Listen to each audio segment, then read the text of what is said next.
Good morning সবাইকে। চলে এসেছি নতুন একটা মিনি ব্লগ নিয়ে।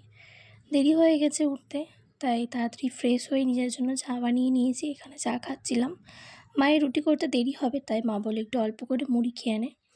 মুড়ি খেতে খেতে দেখলাম দুধ দিতে এসেছে, দুধটাও গরম করে নিলাম।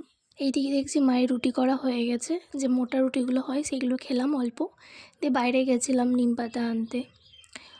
যে কোনো আচার রোদে দিলে বেশ ভালো লাগে খেতে, তাই কুলের আচারটা রোদে দিচ্ছিলাম। আর দুপুরে মা চিকেন বানিয়েছিল।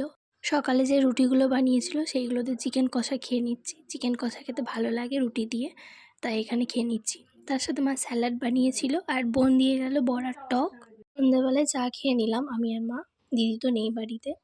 তেঁতুলগুলো রোদে দিয়েছিলাম, দিয়ে ঠাম্মা বললো যে এই শিলনোড়া এভাবে ভেঙে দেখলে বীজগুলো নিজে নিজে বের হয়ে যায়, সেটাই মা দেখাচ্ছিল। সন্ধ্যাবেলাতে আলুও সেদ্ধ করে রেখেছিল, দিয়ে পকোড়া মতো যেভাবে করে বানিয়েছিল, খেতে বেশ অনেক ভালো লাগছিল। তারপরে মা বললো দুধটা গরম করে নিতে, তাই দুধটা গরম করে নিচ্ছিলাম। রাত্রেবেলায় তো রুটি খেতে বেশ ভালো লাগে, তো মা আজকে বললো রুটি করবে না, তাই অল্প করে ভাত খেয়ে নিচ্ছিলাম।